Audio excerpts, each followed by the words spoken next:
I'm Eric Anderson. Tonight on KPBS Evening Edition, a new memorial remembering families separated by deportations. The Pope's mission for San Diego's new bishop, the man in charge of a church of the border. We are a nation of immigrants, first and foremost. That is our identity. Plus, my conversation with San Diego's bishop about Pope Francis' first visit to the U.S. and what local parishioners think about his message of tolerance. And layoffs of more than 1,000 Qualcomm workers have begun. I'm Peggy Pico with who's trying to help find them new jobs in San Diego. We really do have a front row seat on a fascinating change what's going on in our environment. Signs of the blob along San Diego shores. The unusually warm ocean water is changing ecosystems, and two possible scenarios playing out with El Nino. KPBS Evening Edition starts right now.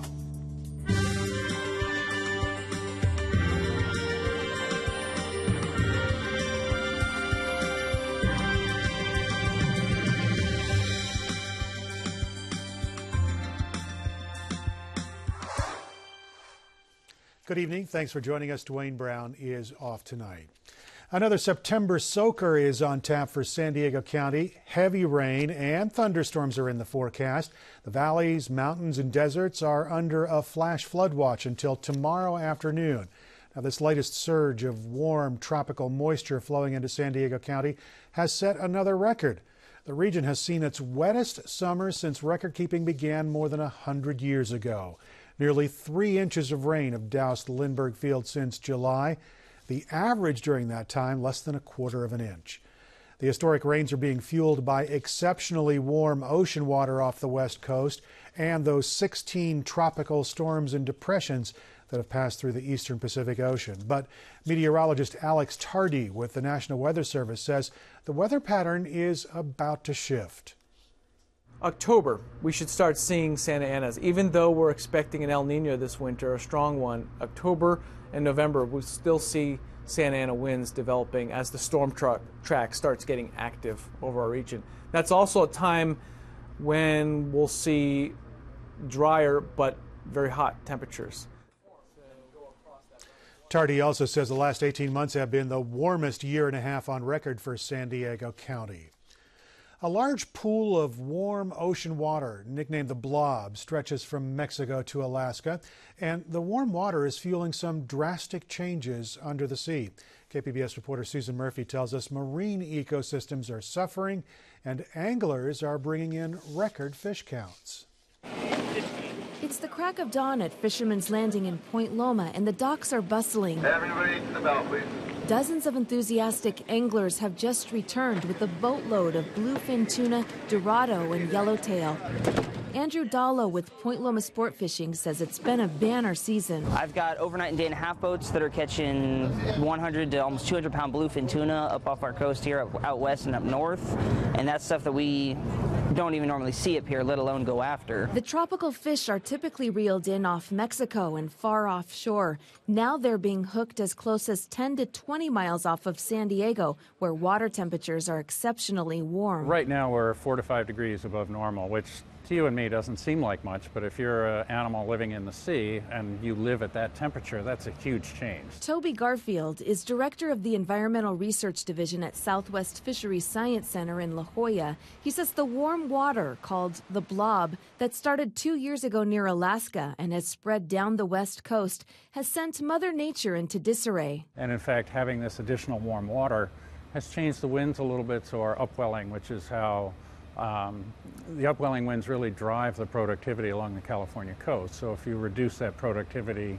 you start changing a lot of different parts of the whole ecosystem. He says nearly the entire fishery population has shifted north, and El Nino hasn't even arrived yet. We really do have a front row seat on a fascinating change what's going on in our environment, because we have this warm water that we haven't seen at this anomalously warm in the record, and at the same time we're having a developing El Nino. Garfield analyzes ocean conditions. His findings are used for managing fish stocks and protecting species. And if you go out and do an assessment and you're not sure where that population is from, you can get some erroneous results in terms of how you're going to divide up the fisheries. And remember, the fish don't know there's a Mexican border or a Canadian border. He sees two possible scenarios playing out this winter. One, El Niño storm energy will stir up the water, causing colder water from the ocean depths to mix with and cool the blob. So that's one scenario, that it may disappear and we'll go back to more normal temperatures.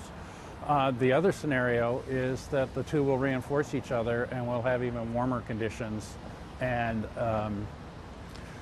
the weather patterns will be different than we expect with a normal El Niño. Garfield says additional heat from El Niño could produce storms with higher energy and moisture. Meanwhile, the telltale signs of current ocean water temperatures from the blob have appeared in recent months along San Diego's shores.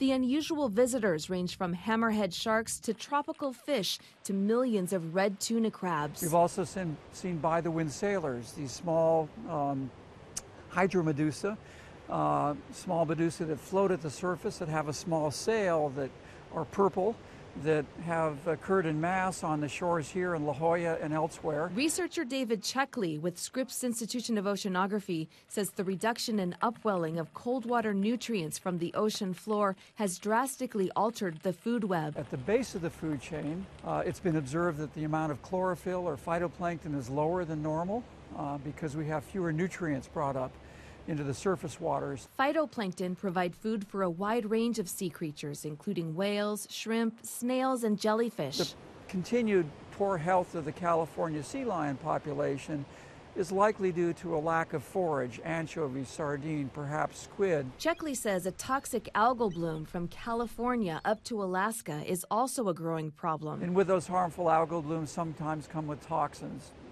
domoic acid, that can poison marine mammals that eat fish that consume those algae. Checkley believes water temperatures will eventually return to normal, but he looks at the conditions as a harbinger of the future. And what perhaps is worrisome is if you think about things such as this and then a long-term trend in rise in temperature associated with the climate warming or climate change. He predicts some sea creatures will suffer through El Niño, but he says there are winners. The winners are the recreational fishermen. Back at the docks in Point Loma, Andrew Dallow says the fishing season usually wraps up in September, but not this year. We're hoping this stuff stays around. If it stays up here, we can fish in U.S. waters. Yeah, you bet. We'll fish into October. We'll fish into November. Susan Murphy, KPBS News.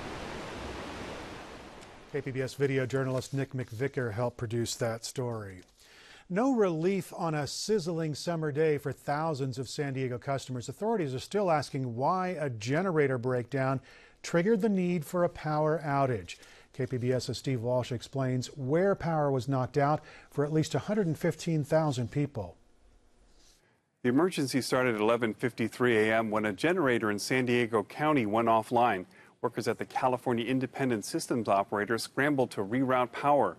By 1 o'clock, it was clear they weren't going to be able to compensate for the disruption. When that was not being effective, we had to make the immediate decision, along with our reliability coordinator, to reduce load on the system.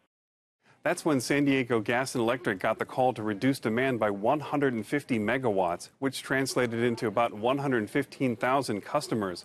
Controlled outages turned off lights at homes, restaurants, and stores throughout the area. So we implemented this order as quickly as we could, and there wasn't the time to notify customers or anything like that. Police were left scrambling to locate and cover intersections left without power. Customers were left to monitor the utility's Twitter feed until the power came back on at 3 o'clock.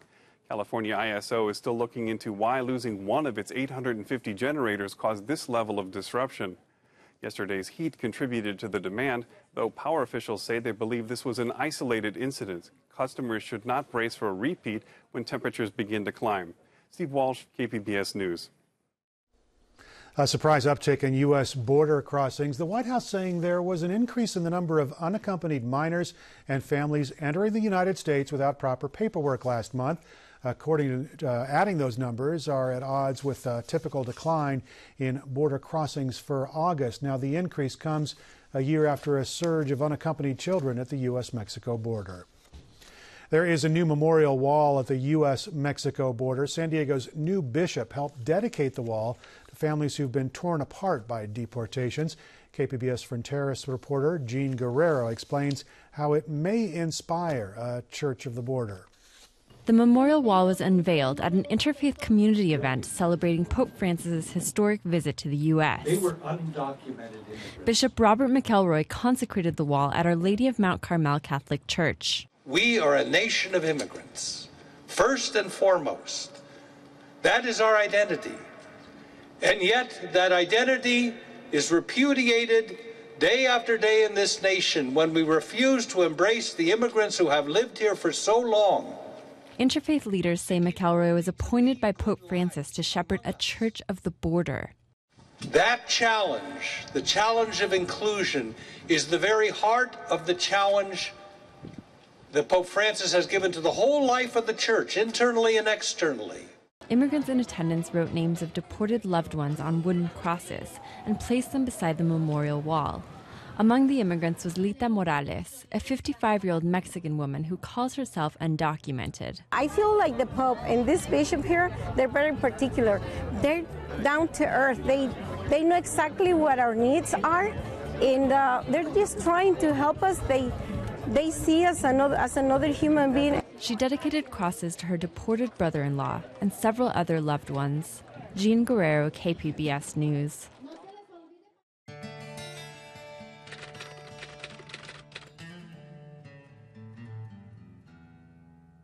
Oh Dios, que en tu infinita misericordia te dignaste elegir a San Mateo. Nearly 150,000 people watched Pope Francis celebrate Mass today in Cuba.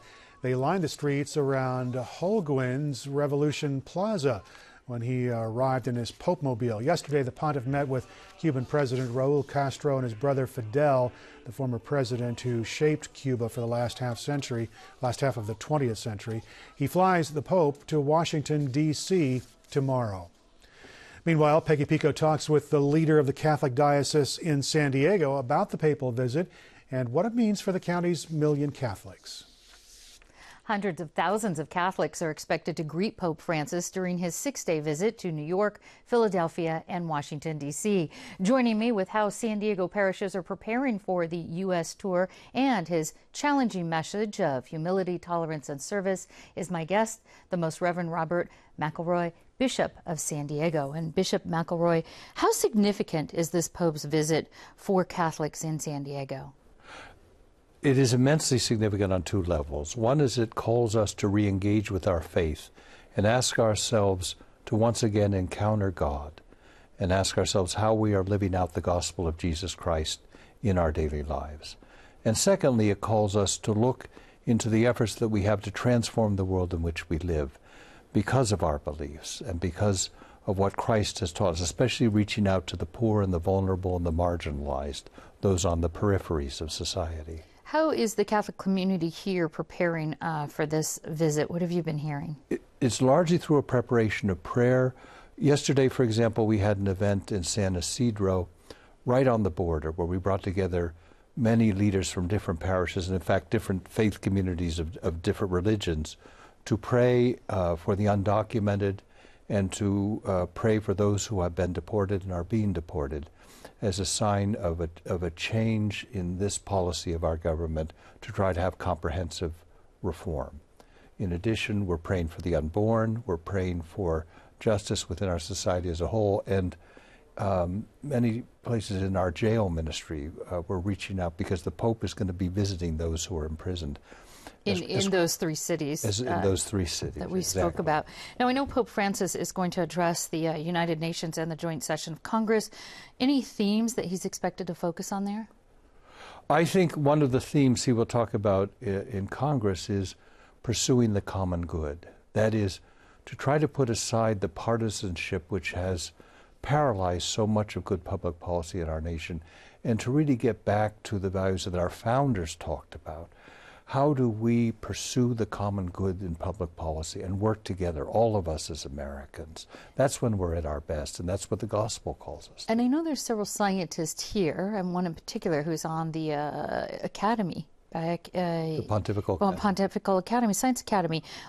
What about, do you think he'll be addressing climate change? I do. That'll be one of the major elements of his address at the United Nations, because what the Pope has said in his recent encyclical on this question is what we all know, that there are tremendous problems of environmental degradation, and that if we don't act now to address them on the questions of climate change, of biodiversity, of water. Water is one of the major issues. We're seeing that in the drought that we're experiencing now.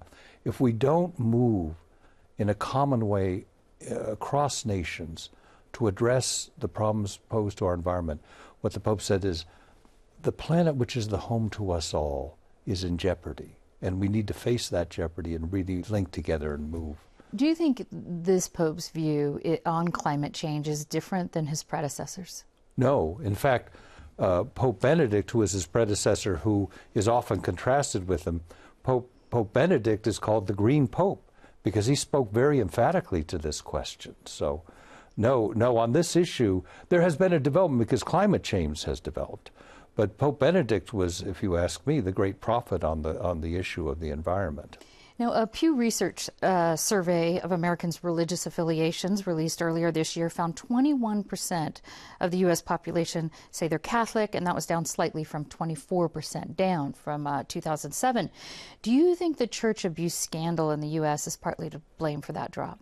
I think it's somewhat to blame. I think there's an additional problem, and that is we have to engage with our young people, the generation 20 to 40. That's not just in the Catholic Church, but across religious denominations. We have to engage them in the life of the church and really speak to them in the ways that God can make a difference in their life. When they're suffering, when they're alone, when they're facing serious problems in their own lives and in their vocation, their career, and the trajectory of their life, in addictions and personal dilemmas they face, that's what we have to reach out to that generation, and we're not doing that effectively, so we've got to find ways to do that. And we'll have to end on this very briefly. The Pope has had a lot of topics. He's talked a lot about a lot of different controversial issues, ranging from divorce to homosexuality to capitalism. Why do you think the Pope is so popular, even in talking about these controversial issues? I think because there's authenticity there, there's depth, there's a sense across all these issues is a concern for the poor and the marginalized, for those who are vulnerable and suffering. That's what unites all of those issues in Catholic teaching. It is a concern in the world for those who are least cared about on the periphery. And that's what this Pope lives. It's the whole thing that animates him, in the sense of God's mercy in our hearts and transforming the world. All right, San Diego Bishop Robert McElroy, thank you so much. Thank you. Thanks very much. Firefighters are making progress on fires burning across the state. A new wildfire started in Monterey County over the weekend. Authorities found a body near a burned car. Firefighters say that fires in Napa County and the Sierra Nevada have charred nearly 1,600 homes. The so-called Valley Fire is the largest one. It burned more than 75,000 acres. Road closures and evacuation orders were lifted there today.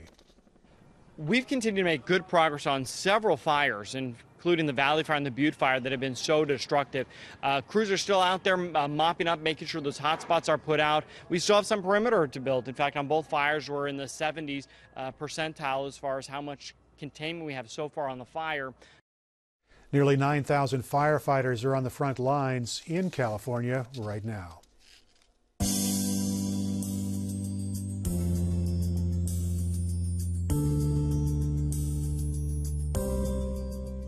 New census data shows 83% of San Diegans drove to work in 2014.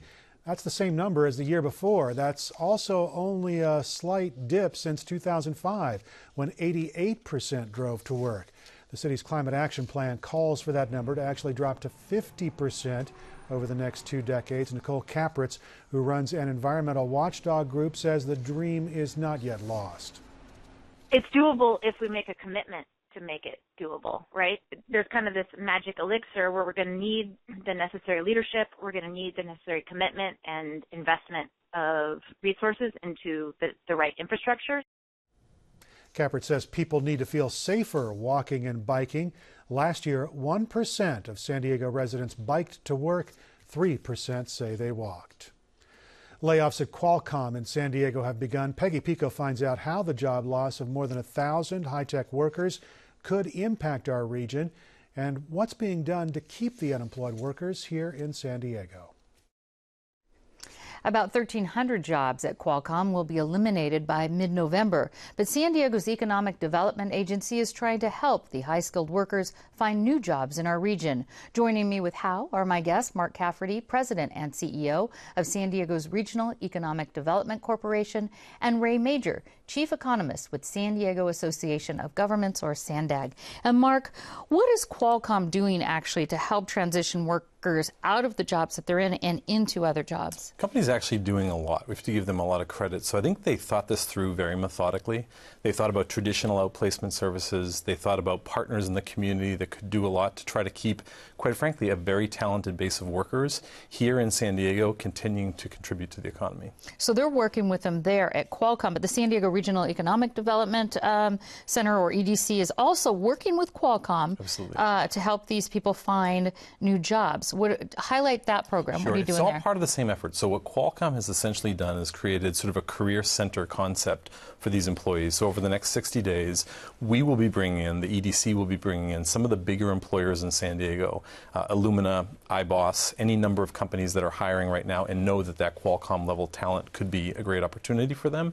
But also Qualcomm has reached out to work with different companies or entities like EvoNexus and folks who have started great incubators and accelerators here in San Diego to acknowledge that some of these employees who are leaving might actually want to start their own company here in San Diego as well. And we'll touch on that in a second, but I want to get to Ray on where does Qualcomm actually rank in San Diego's high-tech sector? How important is it? Well, it's a very important company within the high-tech sector. They represent about 14% of the total employment in the high-tech sector.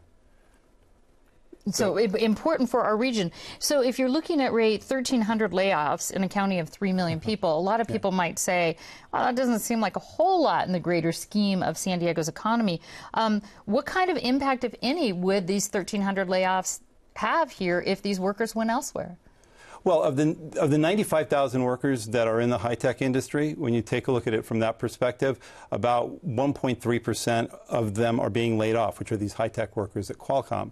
And if they were to leave, there would be some impact to us, but we believe that the high-tech sector will be able to absorb most of those positions within the economy.